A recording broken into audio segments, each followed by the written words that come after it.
조용한 강가에서의 밤낚시는 많은 사람들에게 힐링이자 취미로 여겨집니다. 도시의 소음을 피해 자연 속에서 낚싯대를 들이우고 물살 소리를 들으며 시간을 보내는 것만으로도 큰 위안이 되죠.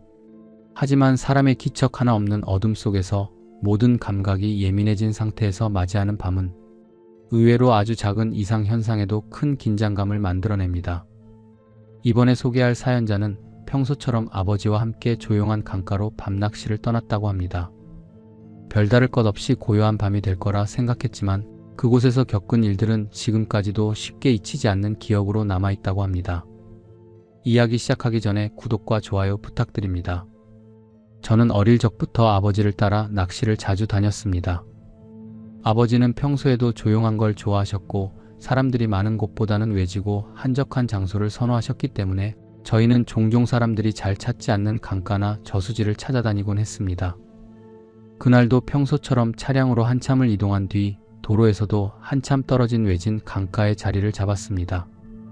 해가 지기 전에는 강물도 맑고 주변 풍경도 고요해서 낚시가 잘 안 되더라도 그냥 시간을 보내는 것 자체가 좋았습니다.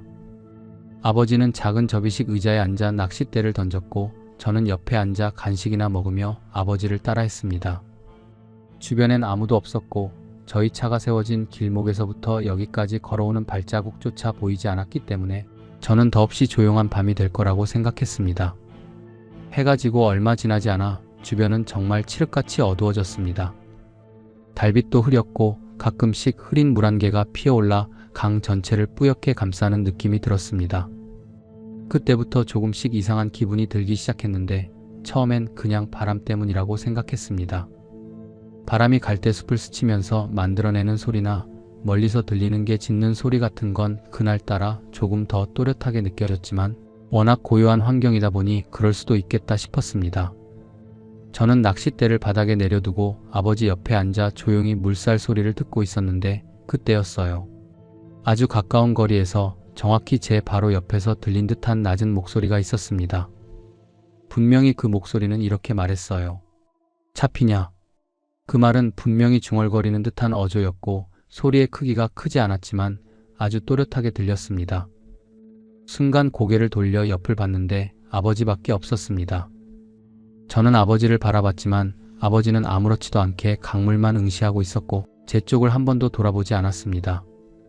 그래서 저는 혹시 아버지가 무의식적으로 혼잣말을 하신 건가 싶어서 아무 말 없이 그대로 있었는데 이상하게 그 목소리에는 아버지의 억양이나 말투와는 전혀 다른 느낌이 있었습니다.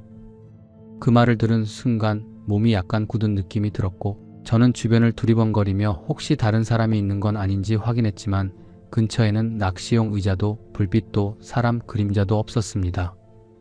땅은 젖어 있었고 사람 발자국이라도 있었다면 금방 보였을 텐데 그런 흔적은 전혀 없었습니다.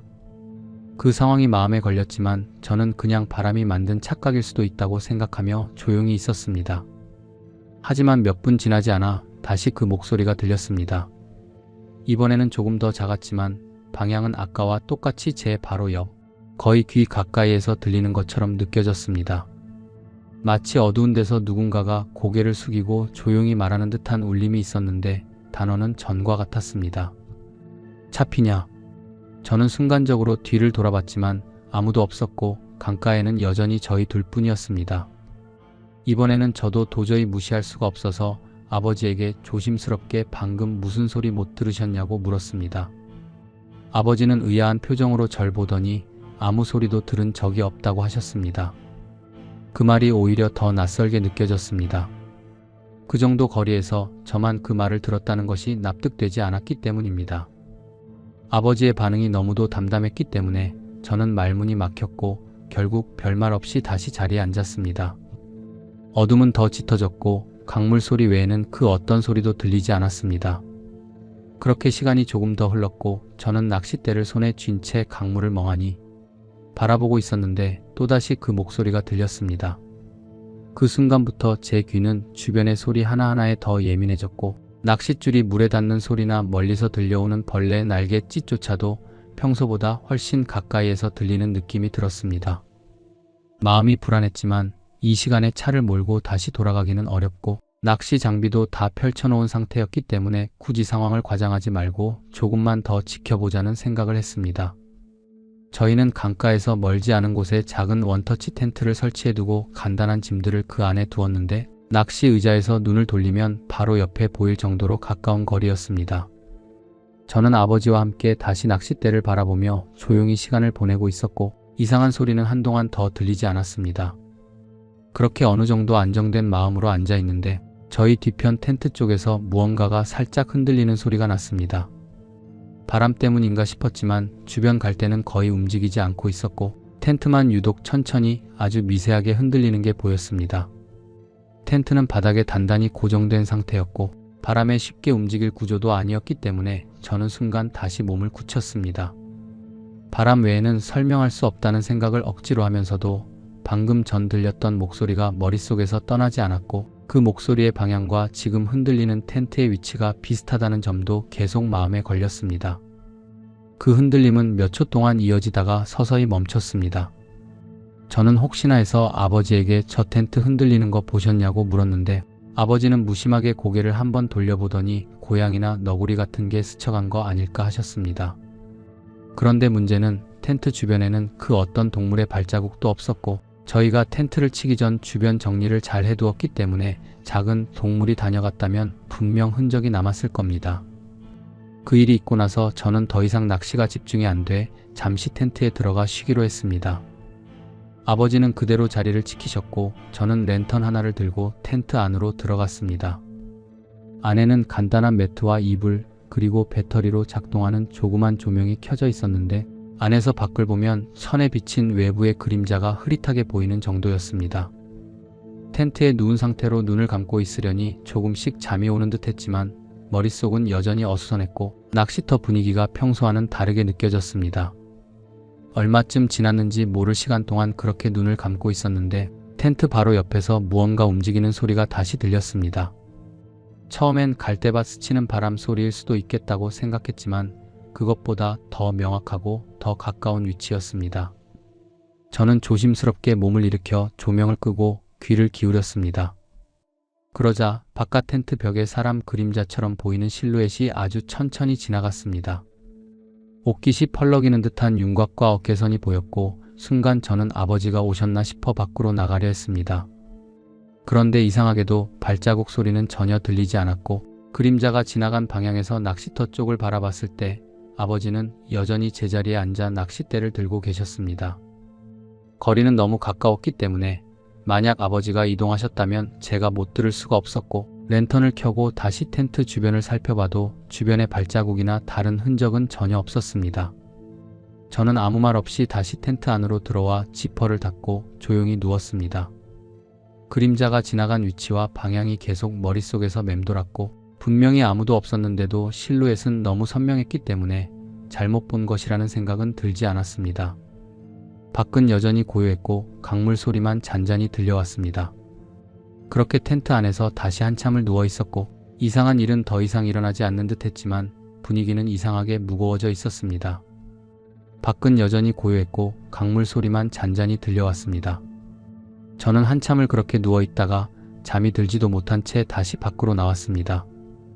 아버지는 여전히 같은 자리에 앉아 계셨고 옆자리가 비어있는 걸 보시고는 제가 잠이 안 오냐고 조용히 물으셨습니다. 저는 대답 대신 고개만 끄덕인 채 낚시 의자에 앉았고 아버지는 별말 없이 다시 강물 쪽으로 시선을 돌리셨습니다. 저희 앞에는 달빛에 은은하게 반사되는 강물이 넓게 펼쳐져 있었는데 조용한 분위기 속에서 물결이 아주 천천히 움직이는 모습이 이상하게 더 낯설게 느껴졌습니다. 바람이 거의 불지 않아서 그런지 물결의 움직임이 너무 일정했고 그 잔잔한 표면 위로 나뭇가지 그림자나 갈대 실루엣이 흐릿하게 드러나 있었습니다. 그런데 물가를 바라보다가 문득 시선이 멈춘 부분이 있었습니다.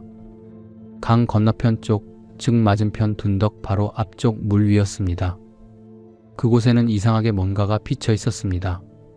처음엔 그냥 나뭇가지가 물 위에 비친 건가 했는데 그 형태가 너무 명확해서 눈을 떼지 못했습니다. 사람처럼 보이는 형체였고 서 있는 듯한 자세였습니다. 어깨부터 머리까지가 물 위에 정확하게 반사돼 있었고 옷의 형태 같은 것도 희미하게 드러났습니다.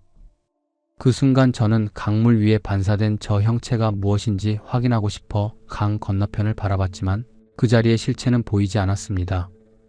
반사된 형체는 분명히 물 위에 있었는데 그 반사되어야 할 본래의 모습이 어딘지 찾을 수가 없었습니다.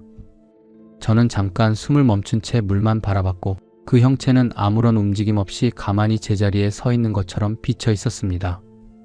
한참을 보고 있다가 저도 모르게 아버지에게 그 방향을 가리키며 조용히 시선을 유도했습니다. 그런데 아버지는 한참을 바라보시더니 아무것도 안 보인다고 하셨습니다. 저는 그 말이 더 이상해서 다시 물 위를 가리켰지만 이번에는 아예 형체 자체가 사라져 있었습니다. 물결은 여전히 잔잔했지만 그 위에는 어떤 반사도 없었고 처음부터 아무것도 없었던 것처럼 깨끗한 수면만 있었습니다. 저는 그 순간에도 착시였을 거라고 생각하려고 했습니다.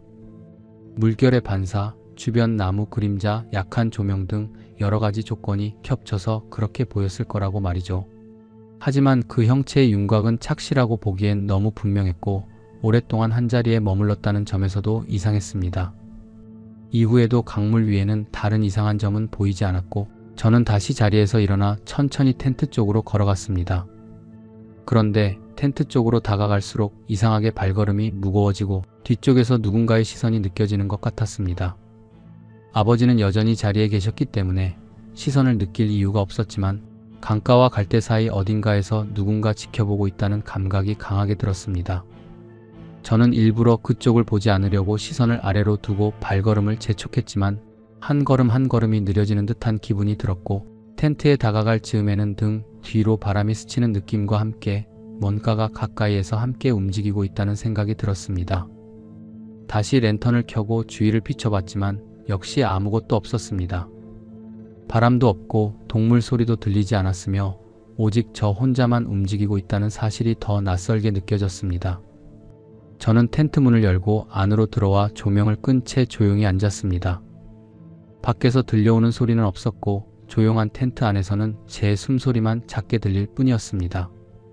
그 상태로 한참을 앉아 있었고 점점 더 깊어지는 밤속에서 시간은 아주 느리게 흐르는 듯 했습니다. 저는 조용히 이불 위에 몸을 눕혔고 텐트 안의 조명은 꺼둔 채 외부 소리에 귀를 기울였습니다.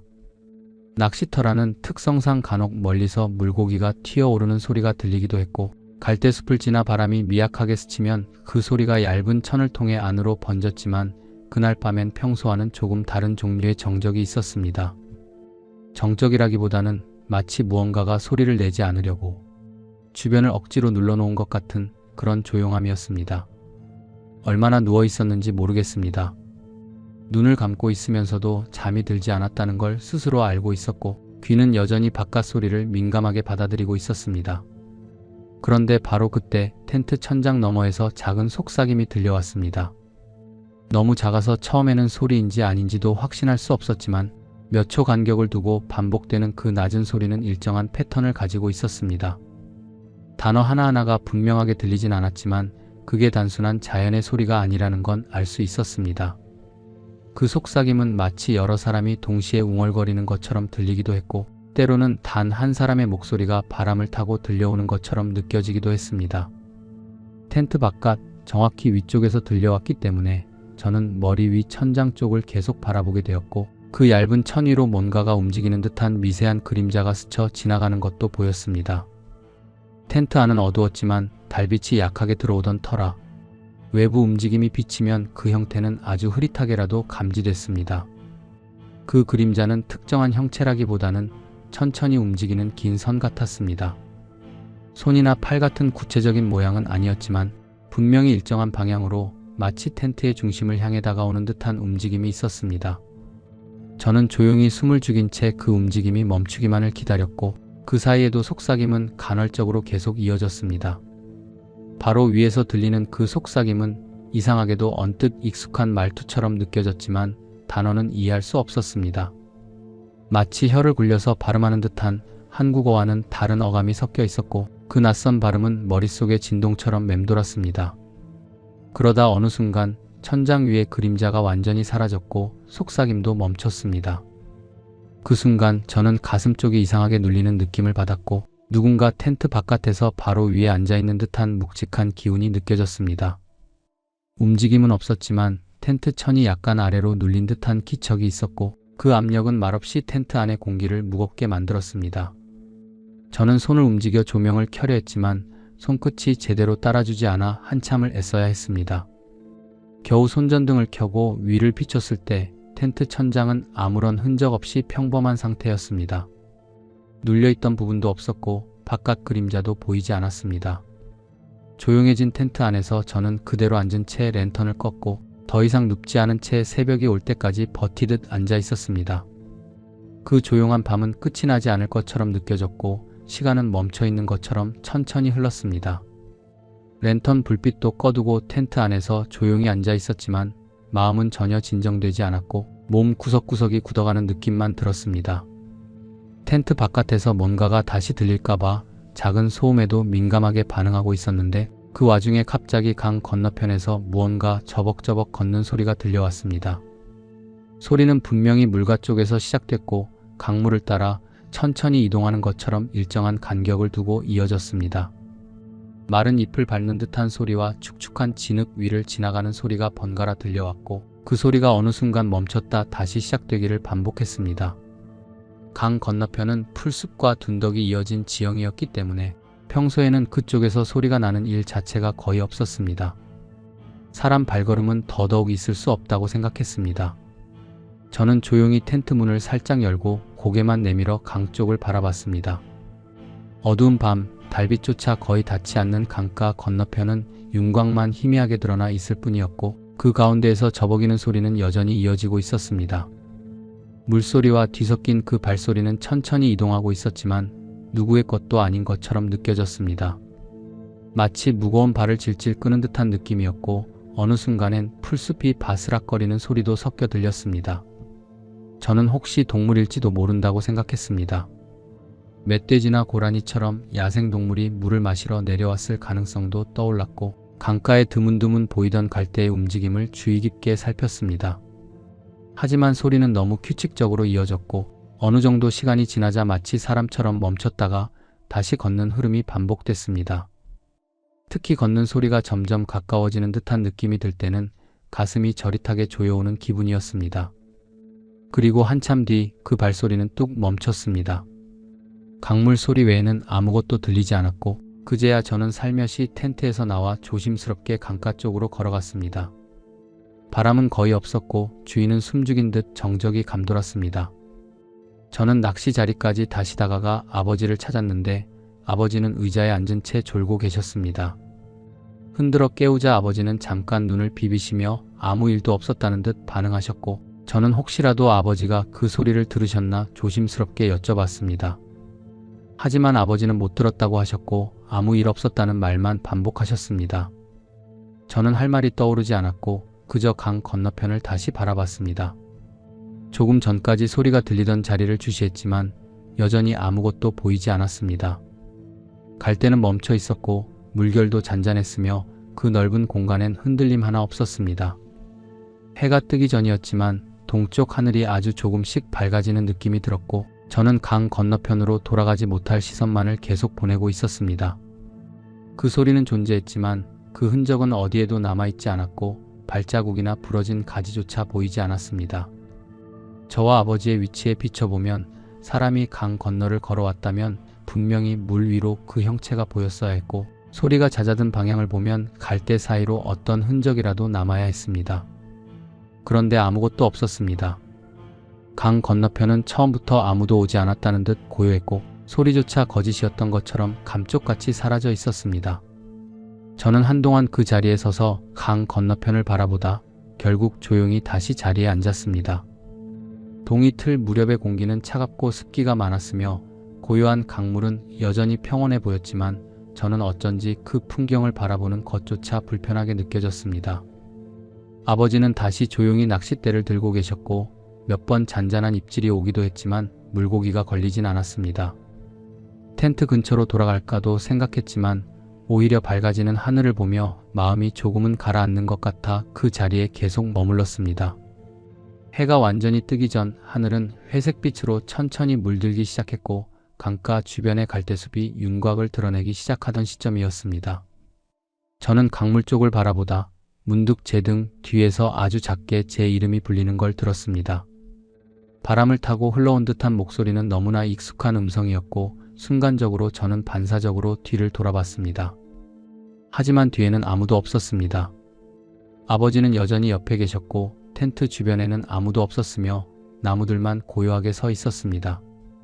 저는 잠깐 멍하니 서 있다가 착각일 수도 있다는 생각에 다시 자리에 앉았지만 그 목소리는 단순한 환청이라고 넘기기엔 너무 분명하고 정확했습니다. 단순히 이름을 불렀던 게 아니라 제 이름 끝에 약간의 억양이 붙어 마치 부드럽게 그러나 뭔가를 유도하듯 말하는 어조였습니다. 그 뒤로도 비슷한 현상은 두 번 더 이어졌습니다. 첫 번째는 다시 뒤에서, 두 번째는 강물 건너편 쪽에서였습니다. 방향은 분명히 달랐고 그때마다 저는 주변을 둘러봤지만 누군가 있는 흔적은 어디에도 없었습니다. 발자국, 낚시 흔적, 조그마한 조명 하나조차 없이 주변은 조용했고 심지어 새 소리조차 들리지 않았습니다.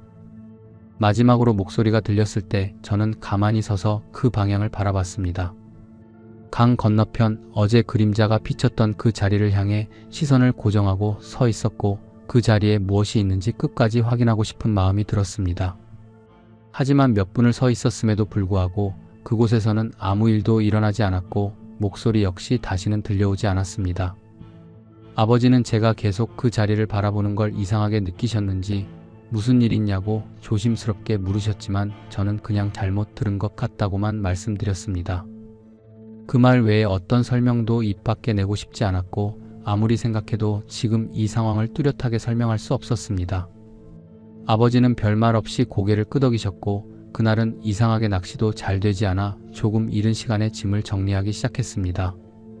텐트를 접고 짐을 차에 옮기는 동안에도 저는 계속해서 제 이름이 다시 들릴까 경계하며 주변을 신경 썼습니다. 그러나 이후로는 아무 소리도 들리지 않았고 차에 오를 무렵엔 아침 햇빛이 강가를 천천히 비추고 있었습니다. 햇빛이 갈대 사이를 스치면서 비치자 밤사이 있었던 일들이 마치 다른 시간의 일이었던 것처럼 흐릿하게 느껴졌지만 이상하게도 그 목소리의 음색은 머릿속에서 지워지지 않았습니다. 운전석에 앉은 아버지는 평소처럼 라디오를 켰고 저는 조용히 옆자리 창밖을 바라봤습니다. 차는 지늘길을 지나 도로로 올라섰고 강가는 점점 멀어졌습니다. 돌아가는 길 동안에도 저는 한참 동안 아무 말도 하지 않았고 아버지도 굳이 말을 걸지 않으셨습니다. 강가에서 불렸던 그 이름의 소리는 여전히 귓가 어딘가에서 남아있는 듯한 기분이었습니다. 집으로 돌아온 뒤에도 며칠 동안은 특별한 일이 없었습니다. 몸이 아프다거나 꿈에 그 일이 다시 나타난다거나 하는 일은 없었지만 이상하게 그때 들었던 목소리와 형체, 그림자, 속삭임은 시간이 지나도 쉽게 잊히지 않았습니다. 무언가 눈앞에 나타난 것도 아니고 직접적인 위협이 있었던 것도 아니었지만 그 모든 현상이 어우러져 만든 기묘한 감각은 그곳에서 느꼈던 공기마저 달라 보이게 만들었습니다. 아버지도 따로 그 일에 대해 이야기하진 않으셨고 저 역시 굳이 다시 꺼낼 생각은 들지 않았습니다. 그냥 지나간 일이라고 밤이라서 착각했던 걸 수도 있다고 넘기려고 했지만 마음 깊은 곳에서는 그게 단순한 착각이 아니었다는 확신 같은 게 남아 있었습니다. 평소 같았으면 다시 그 강가로 낚시를 가자고 먼저 말을 꺼내셨을 아버지도 이상하게 그 뒤로는 낚시 이야기를 거의 하지 않으셨습니다. 몇 주가 지난 뒤 가족 모임 자리에서 친척들과 이야기를 나누던 중 아버지가 예전 낚시터 이야기를 하시다가 문득 한 가지를 꺼내셨습니다. 예전에는 사람들이 자주 찾았지만 어느 해부터인가 그 강가 근처에 이상한 소문이 돌기 시작해서 발길이 줄었다는 말이었습니다. 소문이 구체적인 내용은 아니었고 밤에 가면 괜히 기분이 나빠진다거나 텐트에서 자고 있으면 누가 밖을 서성거리는 소리가 들린다는 식의 이야기였습니다. 저는 그 말이 귀에 들어오는 순간 아무 말도 하지 않고 고개만 숙였습니다. 아버지도 굳이 저를 바라보거나 그날 일을 언급하지 않으셨고 이야기는 자연스럽게 다른 주제로 넘어갔습니다. 이상하게도 그날 이후 저희는 그 낚시터를 다시 찾지 않았습니다. 다른 곳에서 낚시를 하기도 했지만 강가 근처는 되도록 피하게 되었고 그때 텐트 안에서 들었던 속삭임이나 강물 위에 비친 형체 그리고 아무도 없던 곳에서 들려온 발소리와 이름 부름은 저에게 그 장소에 대한 인식을 완전히 바꿔놓았습니다. 지금도 낚시 이야기가 나오면 저는 자연스럽게 밝은 시간대 사람이 많은 장소를 떠올리게 되고 예전처럼 외지고 조용한 곳은 꺼려지게 됩니다. 특별한 일이 있었던 건 아니지만 설명할 수 없는 일들을 연이어 겪은 그 밤은 제 기억 속에 오래도록 남아있고 때때로 문득 떠오를 때면 여전히 서늘한 기운이 몸을 따라 올라옵니다. 그날 이후 저는 단 한 번도 그 강가로 돌아간 적이 없습니다. 아버지도 마찬가지였고 어느 순간부터는 서로 낚시터 이야기를 꺼내는 일조차 자연스럽게 줄어들었습니다. 다른 사람들에게 이 이야기를 해본 적은 없습니다. 겪어보지 않은 사람에게는 납득시키기 어려운 이야기이고 누군가에게는 그저 흔한 착각이나 우연으로 들릴 수 있는 이야기일 테니까요. 하지만 저는 지금도 그날 밤 강물 위로 비쳤던 그 실루엣과 텐트 위로 스쳐 지나갔던 속삭임이 단지 제 상상만은 아니었다는 생각을 하고 있습니다. 조용했던 강가, 아무도 없던 그 밤, 분명히 무언가가 저희 주변을 맴돌고 있었습니다. 이야기는 여기까지입니다. 밤낚시 중 겪은 이 사연처럼 일상 속 평범한 장소에서 설명할 수 없는 경험을 한 사람들의 이야기는 생각보다 많습니다. 조용하고 평화로운 공간일수록 오히려 그 안에 감춰진 이상함은 더 또렷하게 다가오곤 하죠. 두 번째 이야기입니다. 사람들이 잘 가지 않는 산에는 이유가 있습니다. 길이 없어 위험해서이기도 하고 산짐승이 나와서이기도 하지만 어떤 경우에는 거기 무언가가 있다는 걸 모두가 알고 있어서 발길을 끊는 경우도 있습니다.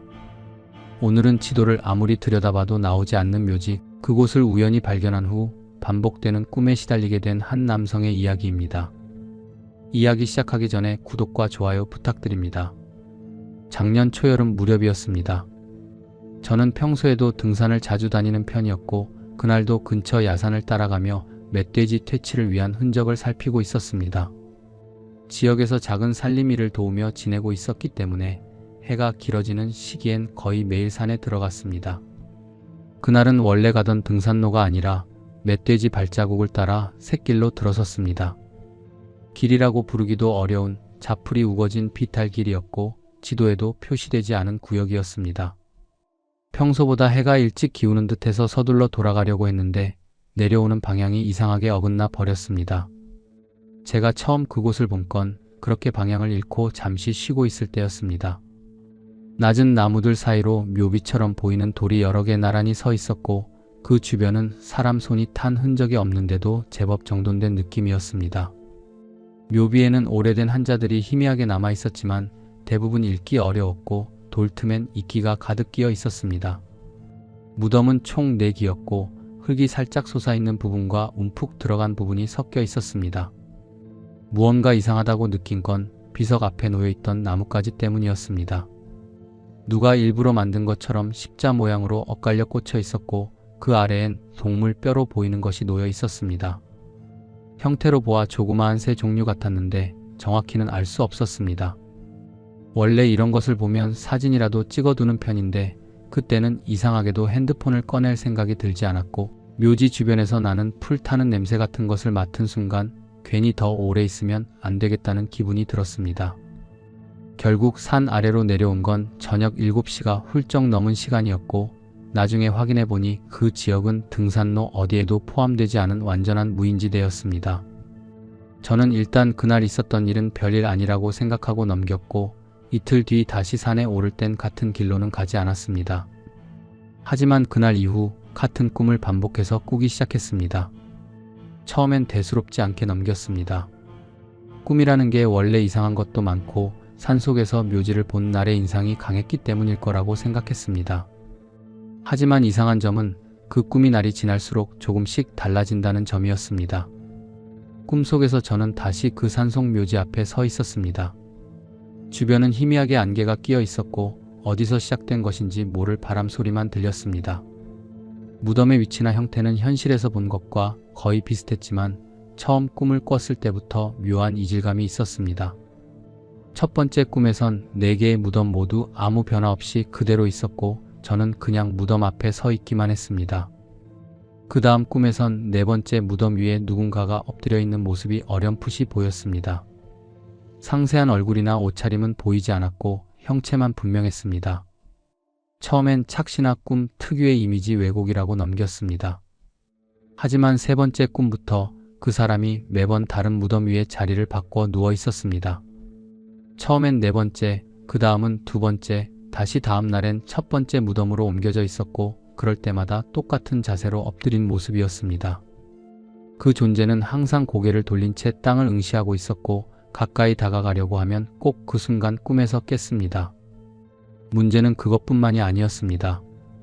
꿈에서 깬 다음 날엔 이상하게 몸이 무겁고 손끝이 시리거나 팔이 저리는 느낌이 들었습니다.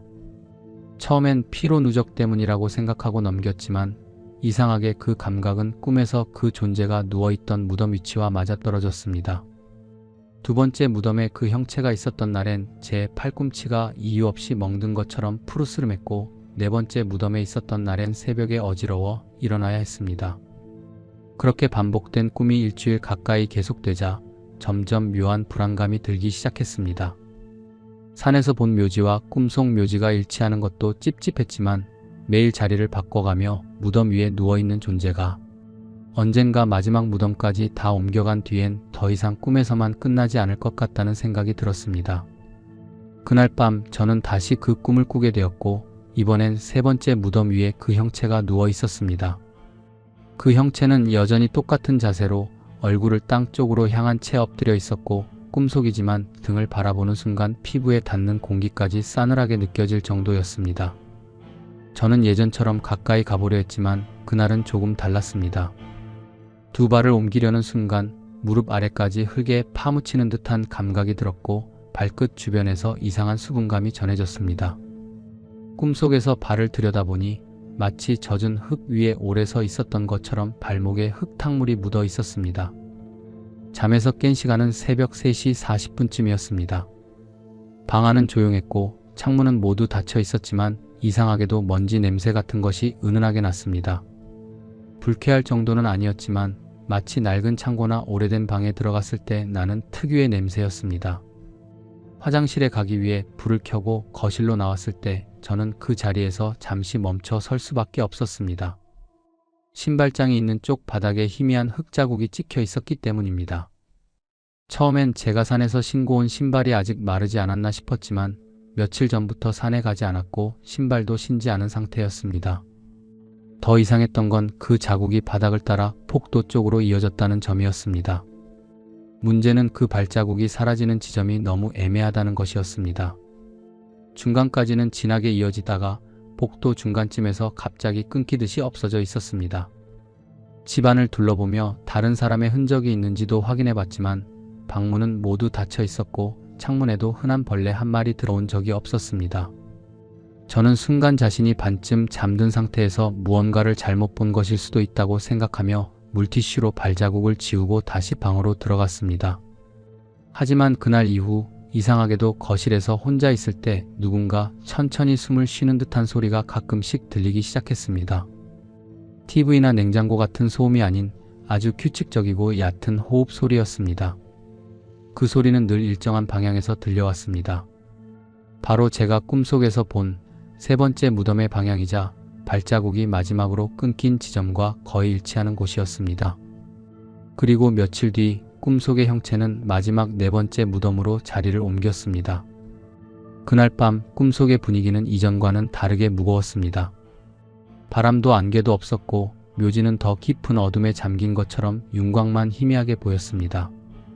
네 번째 무덤 위에 엎드린 형체는 마치 이전보다 조금 더 제 쪽을 향해 몸을 돌린 듯한 자세였고 자세히 들여다보려는 순간 등 뒤에서 무언가 빠르게 스치는 소리가 들렸습니다. 고개를 돌리려 했지만 몸이 움직이지 않았고 무덤을 바라본 채 그대로 잠에서 깼습니다. 깨자마자 시계를 봤습니다. 침대 옆 탁자에 놓인 전자시계는 4시 12분을 가리키고 있었고 집안은 정적에 잠겨 있었습니다. 전날과 비슷하게 이상한 냄새가 났고 이번엔 조금 더 진했습니다. 습기 섞인 흙내 같은 것이 방 안까지 스며든 느낌이었습니다. 화장실에 가려고 방문을 열었는데 바닥에 다시 희미한 자국이 있었습니다.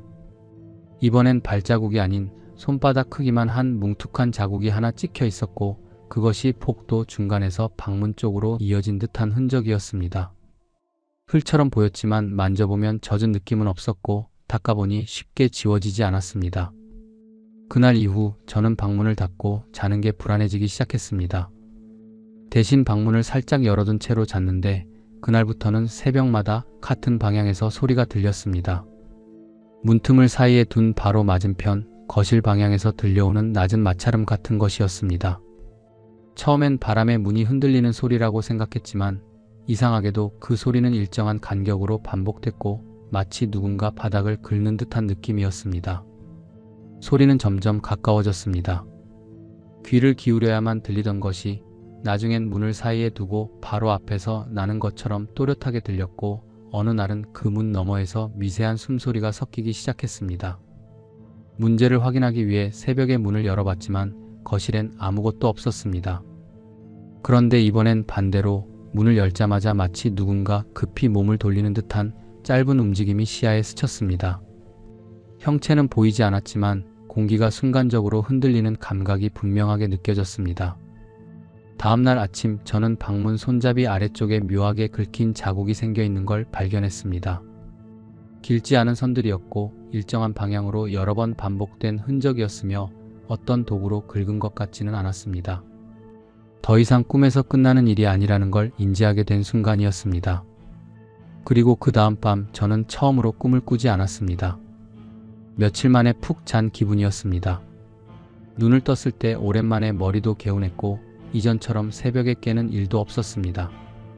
무덤이 4개였고 그 존재가 마지막 무덤에까지 누운 뒤였기 때문에 이제 모든 것이 끝났다고 생각했습니다. 생각해보면 그동안의 일들도 모두 피로와 우연이 겹친 결과일 수 있다고 여겼고 며칠 지나면서 점점 안정감을 되찾았습니다. 현실적인 변화도 있었습니다. 흙내 같은 냄새도 어느 순간부터 사라졌고 거실에서 들리던 숨소리도 완전히 멈췄습니다. 습관처럼 확인하던 바닥의 자국들도 더 이상 발견되지 않았고 방 안의 공기도 전보다 훨씬 말끔하게 느껴졌습니다.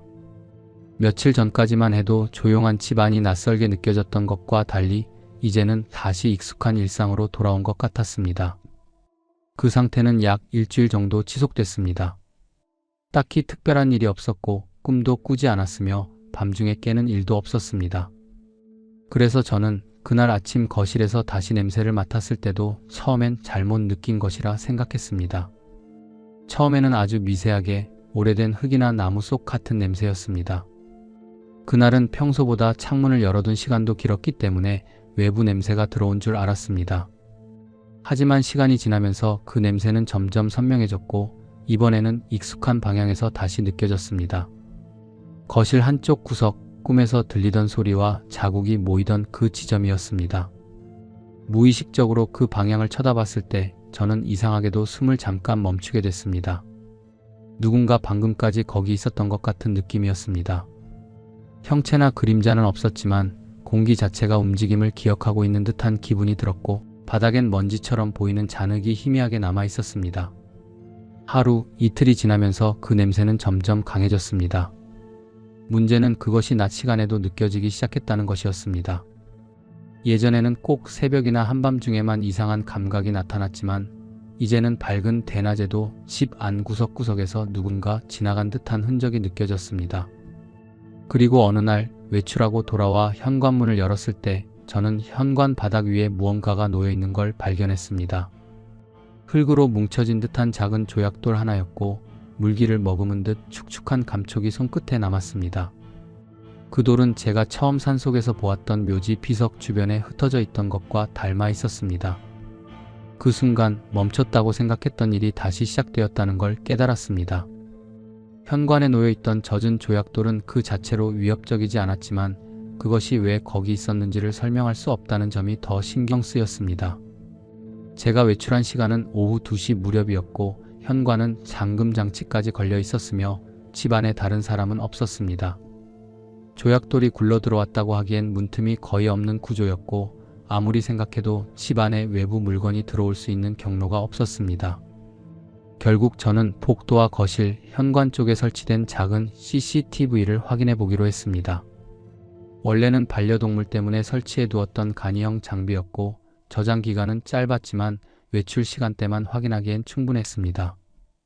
기기를 연결해 녹화 영상을 살펴보던 중 오후 3시 16분쯤 화면에 이상한 장면이 하나 나왔습니다. 영상에는 거실에서 현관 쪽으로 이어지는 방향의 화면이 비쳐 있었고 평소처럼 정적인 화면이 계속 이어지다가 갑자기 벽에 설치된 액자가 아주 미세하게 흔들리는 장면이 포착되었습니다. 그 순간 아무도 없었고 창문도 닫혀 있었으며 진동을 유발할 만한 기계도 작동하지 않았던 시간대였습니다.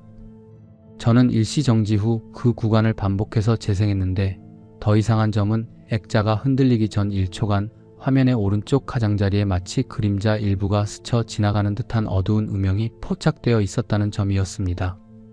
형체는 없었고 움직임만이 있었습니다. 빛의 각도나 조명의 그림자일 수도 있겠지만 그 이전이나 이후에는 그런 흔들림이 단 한 번도 발생하지 않았습니다. 그날 이후 저는 외출할 때마다 CCTV를 확인하는 습관이 생겼고 며칠 뒤 다시 비슷한 일이 발생했습니다. 이번에는 거실에 설치한 기기에서 방문 앞 복도에 두 겹의 그림자가 겹치는 듯한 흐림이 나타났습니다. 정확히 사람의 모습은 아니었지만 확실한 건 그것이 정지된 장면이 아니라 천천히 이동하는 형태였다는 점이었습니다. 영상에는 아무도 찍히지 않았지만 저는 그 시간에 분명히 문 뒤에서 인기척을 느꼈습니다. 그날 새벽 방문을 닫고 자는 중에 문틈 아래로 아주 느리게 움직이는 그림자 같은 것이 스쳐 지나가는 것을 보았기 때문입니다. 빛이 켜진 상태도 아니었고 외부 불빛도 들어오지 않는 구조였기 때문에 설명할 수 없었습니다. 다음날 아침 방문 바깥 벽면에 희미한 손바닥 자국이 남아 있었습니다. 먼지로 덮인 표면에 누군가 손을 댄 듯한 흔적이었고 높이는 일반 성인의 키보다 조금 낮았습니다. 손가락 길이도 일정하지 않았고 일부는 너무 짧거나 비정상적으로 길어 보였습니다. 이상한 점은 CCTV에는 그 시간대의 움직임이 전혀 녹화되어 있지 않았다는 것입니다. 화면은 정상이었고 녹화도 잘 되었지만 그 손자국이 남아 있었던 시간에는 아무도 복도 앞에 지나가지 않았습니다. 그리고 다음날 밤 다시 그 꿈을 꾸게 되었습니다. 이번엔 묘지가 아니었습니다. 꿈속에서 저는 집 안에 있었습니다. 거실과 복도, 방 구조까지 모두 현실과 같았고 시간대는 정확히 새벽 무렵으로 보였습니다. 어둠 속에서 벽시계의 초침 소리가 유난히 또렷하게 들렸고 문틈으로는 아주 희미한 불빛만이 새어 들어오고 있었습니다. 꿈이라는 것을 인식하고 있었지만 이상하게도 그 안에서는 제 의지가 거의 작동하지 않았습니다. 저는 그대로 복도 끝 방문 앞에 서 있었고 문은 닫혀 있었지만 손잡이가 아주 천천히 그리고 조용하게 움직이고 있었습니다. 밖에서 누군가 손잡이를 잡고 안으로 돌리는 듯한 모습이었고 그 움직임은 흔히 문을 여는 동작처럼 단호하지 않았고 오히려 아주 조심스럽고 망설이는 듯한 느낌이었습니다. 잠깐 멈췄던 손잡이는 곧 완전히 돌려졌고 문은 아주 좁게 딱 한 사람이 들어올 수 있을 만큼만 열렸습니다. 그 틈 사이로 무언가가 방 안을 바라보고 있었습니다. 얼굴이나 눈동자는 보이지 않았고 그저 검고 매끈한 실루엣이 조용히 머물러 있었습니다. 저는 몸을 움직일 수 없었고 그 존재도 다가오지 않은 채 몇 초간 그대로 멈춰 있었습니다. 그러다 갑자기 문이 천천히 닫혔고 그와 동시에 저는 꿈에서 깨어났습니다. 시계를 보니 새벽 3시 47분이었고 방 안은 조용했습니다. 처음으로 냄새도 나지 않았고 인기척도 느껴지지 않았습니다. 불안한 마음에 복도를 확인하고 거실로 나가봤지만 그날은 이상한 자국도 그림자도 없었습니다. 그 다음날 아침 저는 방문 손잡이를 확인했습니다. 한동안 계속되던 미세한 긁힘 자국도 사라져 있었고 벽면의 자국도 말끔히 지워져 있었습니다. CCTV를 확인해 보았지만 전날 밤 이후로는 아무런 이상 징후가 남아있지 않았습니다. 그날 이후로 더 이상 꿈을 꾸지 않았습니다. 흙냄새도 사라졌고 그 어떤 이상한 일도 다시는 일어나지 않았습니다. 집안의 공기는 다시 평소처럼 맑아졌고 밤에 잠에서 깨는 일도 완전히 멈췄습니다. 무엇이 끝났는지 그리고 왜 사라졌는지는 여전히 알 수 없습니다. 이야기는 여기까지입니다. 사람이 발을 들이지 않는 산에는 이유가 있다는 말을 단지 전설이나 속설로 넘기기에는 아직 설명되지 않는 일들이 세상에는 분명히 존재하는 것 같습니다. 시청해주셔서 감사합니다. 구독과 좋아요 하시면 더 무서운 이야기로 찾아뵙겠습니다.